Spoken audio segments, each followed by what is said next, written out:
Hey, Kevin, do you want some Stars conversation to go along with whatever we're about to do here? We're about to talk about the Stars here. All right. That's why I played the Stars highlight. Do you have some new information? Go ahead. Give it to me. Jason Robertson close to returning. DeBoer says they will see how he's feeling tomorrow morning after pregame skate. In terms of maybe playing in game one? That's where we sit there. Whoa. He also mentioned Colin Blackwell is likely not playing, so it seems things are leaning towards a robo return. All right, so let's go down a little bit further here. Can I just... And this is Bruce Levine, by the way. Okay. I'm getting this information from. Miro Heiskanen skating on a pair with Matt Dumba. All other defensive pairings are the same. But this is where it gets really interesting, Kevin. And this is skate this morning. They're just having some fun. First line, Rantanen, Hintz, Gramlin. Okay. Second line, Ben, Duchesne, Sagan. Okay. Third line, Robertson, Johnston, Marchment. Oh, man, what a devastating third line that is. And then the fourth line would be Dodonov, Steele, and back. But that's a little bit of a mix-up there with those three lines. And it's interesting because it makes sense if you're ever going to mix something up. Now would be the time when a player's returning. But I can't get over the fact, not saying that he can't play tomorrow, I can't get over the fact that Robo might be back before Miro. Yeah, that was something that we weren't expecting either. So we'll rest on that just a little bit more. Again, they want to see how he's feeling tomorrow. He might wake up tomorrow and say, not there yet. Yeah. But even with DeBoer, though, when he's been asked about this, hey, with Miro, with this, how much of it is going to be player decision? You like to ask this question a lot. Like, yes. How much of it?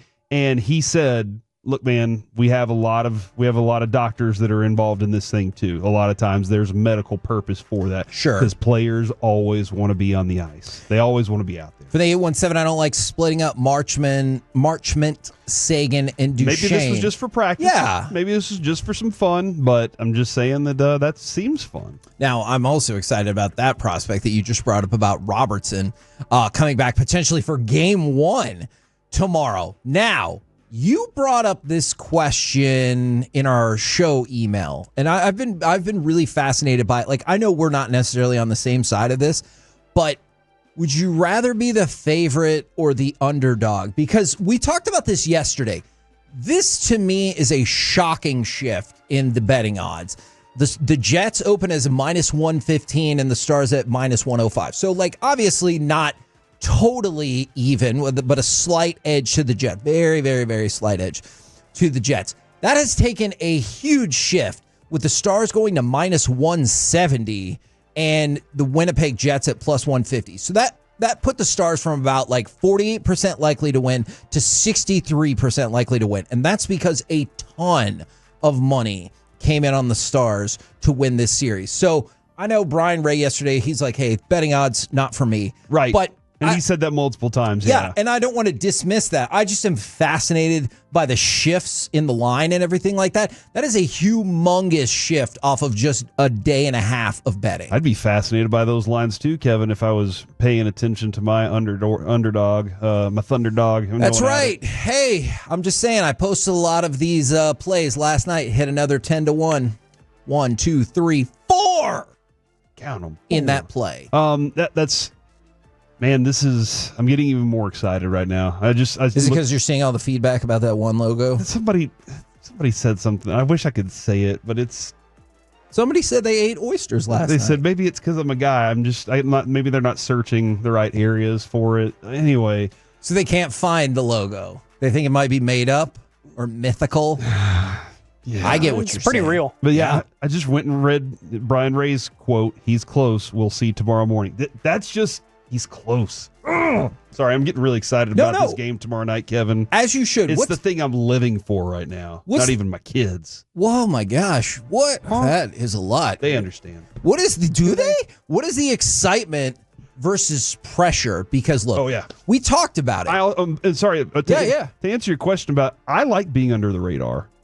I don't like to be. You like to be the favorite. I do. You like to be the front runner and force people to chase.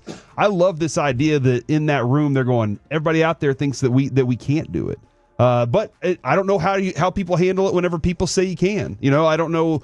some teams are bad. They're allergic to that success whenever they're at the top. We've seen the Cowboys. When they're the favorite, it seems like, guys, why aren't y'all better? Yes. You should feel like you're better. Agreed. And you said the other day, too, and I know we didn't get into this with Bochy, but you were like, I really want Bochy to walk into that clubhouse and remind them who they are. Yes. Remind those guys what they actually are. And every once in a while, when somebody tells you what you are, especially when it's your coach, you do feel like the front runner. And I do hope that they have that mentality of, we're the dogs that the Jets are trying to chase out here. Now, this is an objectively hilarious text from the 817.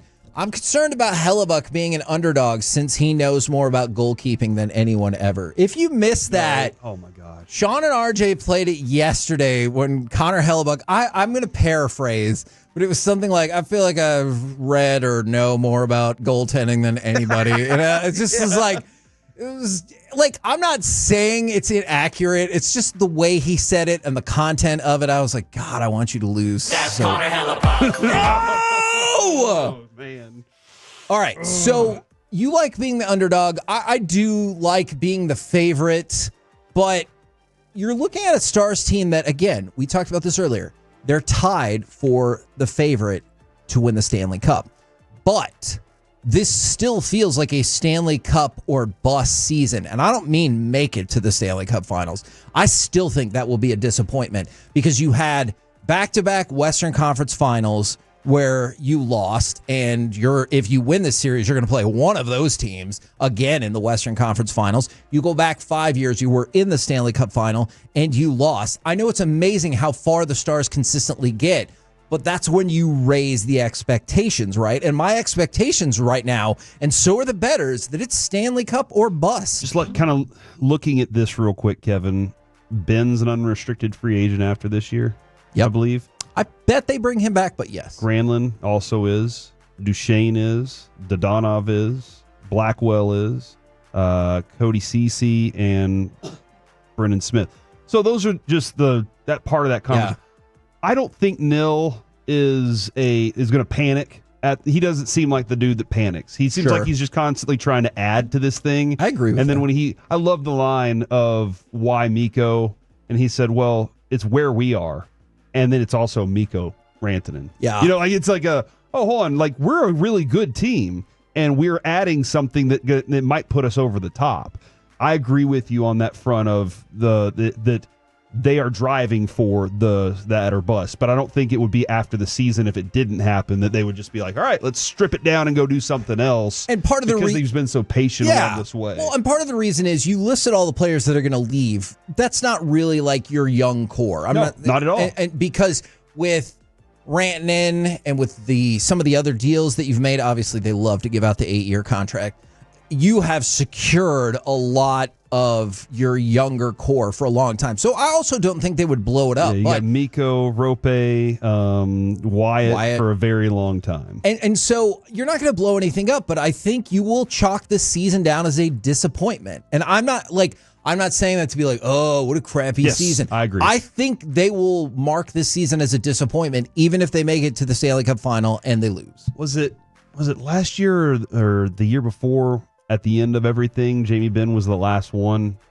The video that we watched, Jamie, and he sat there, and everybody left the locker room, and he was the only one left, and you could just see on his face how much it affected him. Because you don't know, they're in a position to make a run, but when you're in that locker room right after it's over, you have no idea if this will ever happen again. Now, it might be because of you, it might be because of the team, it might be because of who the hell knows. But you have no idea if you're ever going to get that shot again. Yeah, and whenever you hear DeBoer, and he's like, no, this does have a little bit of a special feeling to it. And you have Mikko kind of saying the same thing. Like these guys, you can tell this group.